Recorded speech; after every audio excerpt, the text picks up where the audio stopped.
Here once again is our stick. We have the tape at what we're calling the top end, the tip of the stick. We're going to be grabbing the stick in a 1/3, 2/3 grip, meaning we have 2/3 of the stick up top towards the tip, towards the tape, 1/3 at the bottom, which we can call basically the handle. We're starting out with a right-handed grab of the stick, palm down. We're going to start this presentation with something we've seen in the past, a recap, a review. That is to flip the stick over the back of our hand. We'll do that on the right-hand side and the left-hand side as our review as we lead into flipping the stick, and we're going to flip it 2 times. So it's going to be a 2 rotation in the air that we will then catch with the opposite hand as we flip it with. Now, this is a little bit different than what you might do with a juggling pin, in which case you usually flip it forward in front of you. And that in part is because of the weight of the juggling pin, making it flip around a little bit easier. Whereas if you have a stick, we note that the focal point is going to be closer towards the middle of the stick. And therefore, it's not as easy really to flip it in front of you because you have to torque up on the stick, grab it higher up than you normally would with a juggling pin. What does work great is to flip it more like a baton. A baton you might see if you have a marching band and they have that really thin centerpiece of the baton and then the 2 weights at the end of the baton so that you can grab it in the middle towards that focal point and then flip it up high, and the wind will still not blow it away because it has the weights at the ends of the stick. A normal stick is kind of in between a juggling pin and a baton. It's not as thin in the middle, but still has enough weight so that you can basically flip it around, but the focal point is going to be towards the middle of the stick. So let's see what that will look like. So this is going to be our normal grab. This right hand, we have the face down or palm down and then palm up. We're just going to lightly push it over the back of our hand here. And now we have the reverse grip. So we could flip it the other way over the left hand, but we're just going to flip it back now over the back palm of our hand. So this hand will flip back on over and we'll rotate the stick back over the top, back to our normal grip. One more time. There's the process. Let's do it with the other hand. So now we're grabbing it with the left hand palm down on the 1/3, 2/3 grip. And then we're just going to flip it over the back of the hand. And then I'll flip it back the other way as our normal starting point practice. All right, now I'm actually going to start with my left hand because my left hand for this type of activity is actually a little bit better for me. I'm kind of, I guess, left-handed for this type of thing. So I'm going to start over here with the left hand. I have this similar kind of grip here in a 1/3, 2/3 grip as the starting point. And I'm going to flip it around. Now note when I do that flip, whether I did it in a vertical motion or when we had it horizontal, as I end the flip over the back of my hand, note where my hand is now located. I have, in essence, a 1/3, 2/3 grip on the opposite side, meaning 2/3 is now below my hand, 1/3 is up towards basically the tip. Now this is really where we're going to flip from. This is where the difference is between flipping this stick more like a baton would be flipped than a juggling pin. For a juggling pin, we would grab the bottom of the stick and flip it in front of our body, perpendicular to the body. Here, or parallel to the body, parallel to the body. Here, we're going to be pinching it, you can see, between the thumb and that first finger and flipping it this way. And so we're going to rotate it around our body this way. And then as it rotates that way, it's going to lead to a catch on the other side, meaning it's easier to catch with the other hand. So we can lead into this position with a flip around our wrist, which actually gives us a little bit more momentum to flip it around. But you might want to start with just this position and just tweak your hand. It's just a flip of the wrist. Notice that this hand can basically stay in the same spot. And I want to practice flipping the stick so it lands in exactly where I want it to land, meaning catching the stick should not be the problem. Flipping the stick should be the main thrust of the exercise, because if you flip it well, catching it is easy. All you got to do is put your hand out where you know it's going to be. Flipping it is harder because you have to get the stick to flip around to get to where you know it's going to be. So we can say there's going to be it. So I start down here again, just flipping it over the back of the hand. And now I'm going to flip it this way. And there it is. So we flipped it up, and notice I'm going to catch it with the other hand. As we flip this way, because of the directionality of the stick, when I flip it from one hand, it's way easier to catch with the other hand because of the rotation of the stick. You could catch it with the same hand, but so now I get a little bit of momentum as I pinch it right here. And I'm just going to start at the tips. Here's me demonstrating the flip. So notice the back end, as I rotate around 2 times, I'm looking for 2 rotations. That's why the tape is helpful, because I can see it rotating 2 times, and I can see if I catch the back end of the stick versus the front end of the stick to see if it went around 1 time, 1.5 times, or 2 times. Notice this back end is going to come up right here, which means it's easy to catch this way. It's going to flow right into your hand this way. So it's going to rotate around, and then we can catch it with the other hand. So whenever we're flipping this way with one hand, I want to keep in my mind that I want to catch with the other hand. And I'm just going to practice flipping it. Notice that this hand, my left hand that I'm flipping with, stays pretty much in the same spot. And I'm just kind of, notice how the hand is opening up. I'm just kind of rotating my thumb backwards, which for me, see how the hand just stays pretty much right there, and it's always going to be caught in the same spot. So if I flip it well, then the catching is easy. So it should be an easy catch process. Now I'm going to add the flipping of my hand. So now I'm going over the back. Notice that's going to give me a little bit more rotation. So instead of just starting at that pinching of the tip of the stick, which is harder to get to, it's easier when I'm going to have my handle down here and then flip it over the back of my hand, which gives me a little bit momentum to then flip it a little bit more easily. So there it is. And I could just keep on practicing with that. And then if I want to flow with it a little bit more, I could start to do the similar motions we did in a prior presentation to make it more of a routine. So it's going to look like this.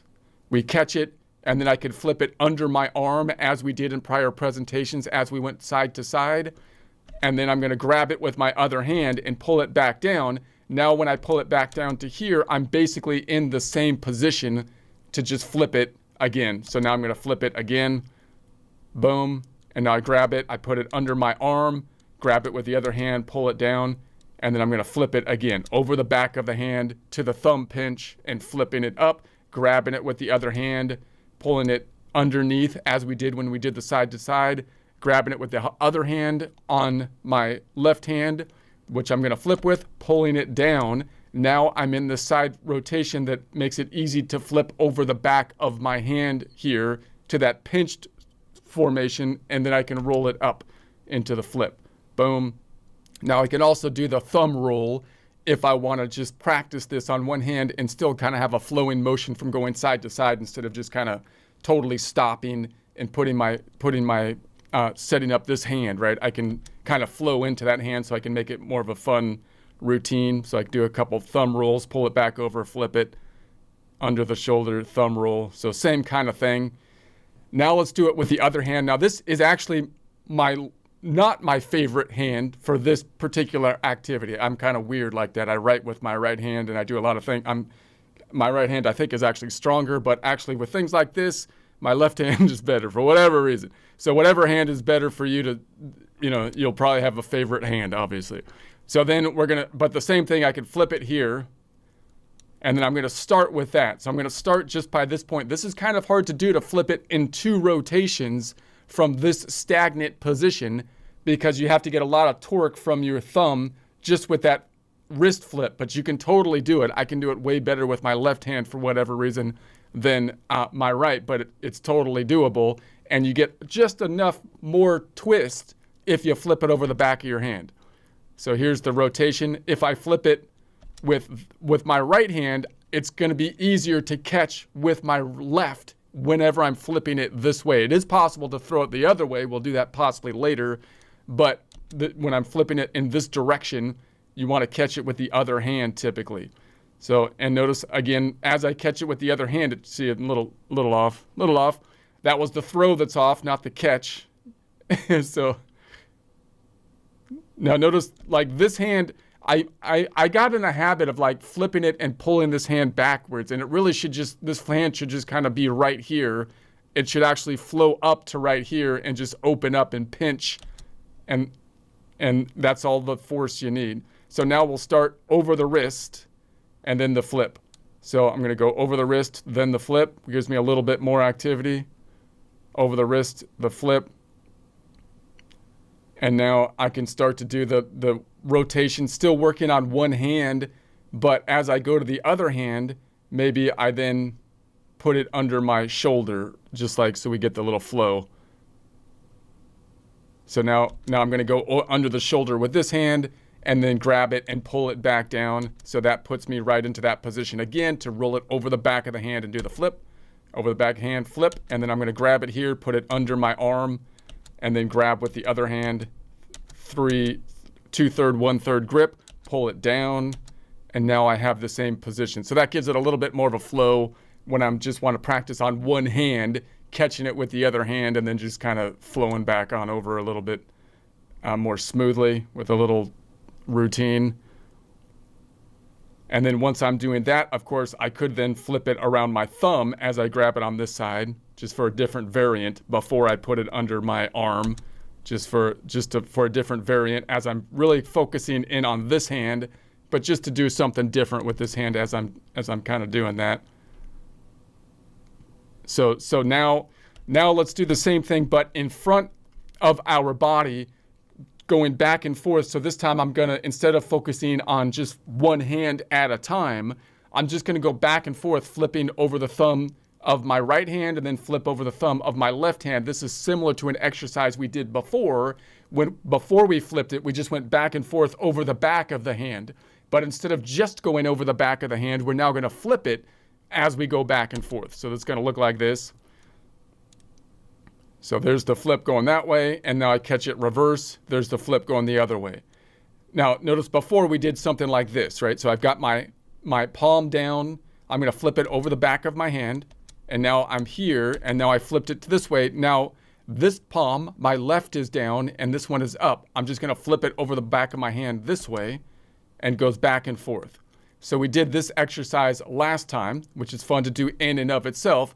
Now what we're going to do is just add the element of flipping it in the air. Boom. And now I'm back to this way. So now I'm going to do it the same on the right-hand side, but I'm going to flip it with 2 rotations and then catch it on the other hand. So we're going to flip and then catch with the other hand. That brings me naturally to this position. And now we go back over the other hand, flipping it the other way, catch. And now we're on this position where the right hand is down and the other hand is up, and I can flip it back the other way. So there's going to be that process. So this way I can, now if you're not good at one hand, most people are possibly not as good on their left hand, then you might want to practice one hand at a time, because it's usually, if you notice that one hand keeps dropping it and the other hand's doing great, then you possibly just want to look at what the one hand is doing, the good hand, and then try to repeat on the other hand using the prior exercise so that you can really focus on the one hand and still kind of flow back and forth. And then once you have the both hands, it's nice to go back to back like this, because then you can really get a feel for what each hand is doing and how each hand is doing something a little bit different. And your worse hand, you can see back to back how it's doing something different, than the other hand, and try to get it better. So now I'm just trying to do it a little bit faster so you can make this an exercise in and of itself, just going back and forth. And now I just want to show here that later we're going to catch it behind our back with this flip. And it's pretty easy. So all we're going to do, like before when we went behind the back, we rolled it over the back of our hand and then brought it behind the back. Notice when I catch it behind the back, if I did this thumb roll flip, I just want to practice flipping it on this side of my body for now, with the future objective of reaching around and catching it behind my back. Noting that there's kind of a trick to that. I'm not really catching, it's not like I'm totally blind when I catch it behind my back. What I'm really doing is seeing the stick at the side of my body as it rolls all the way down to here, and I can see it all the way down, maybe not to that last bit when I catch it, but almost all the way there, because I'm going to reach all the way around my back to where my hand is sticking out the other side here, right? So you can think of it almost catching it on the side of your body with a hand that you wrapped all the way around your back.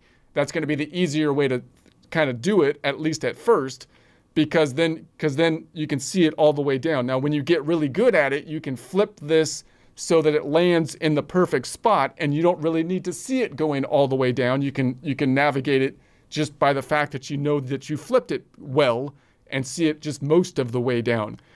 But that means that I want to practice just flipping it on this side of my body so that later I can start to catch it behind my back. So I'm just going to bring it over here and then flip it. So I'm catching it with this hand instead of behind my back in front, which looks a little funny right now because I always want to catch with the other hand because it makes sense to rotate that way. But I'm just trying to practice flipping on this side of my body. So it's going to go over the back of my hand, flip on this side of the body, and then I'll catch it on this side of the body, and then later we'll reach behind the back. So same kind of thing. And then, of course, we want to do that with the other hand as well. So just practice doing it on the side of the body. And so we'll reach across and just flip it. So that's what we're going to do later, is catch it behind the back. So we'll do that another time and focus in on that. But obviously getting the flip down, it's all about the flip. It's not really the catch. The catch is actually fairly easy, even if it's behind the back. So now I'm just going to noodle around with a few of the things that we've looked at in the prior few, just so we can go side to side. And now you've got another thing to kind of mix in there. This is possibly the most impressive thing, but it's useful to mix it in with the other stuff that we have done so we can go side to side. And if you put this together in a combination with the stuff we've done before, we have just like an infinite amount of things that you can just kind of noodle around with in a kind of routine type of thing.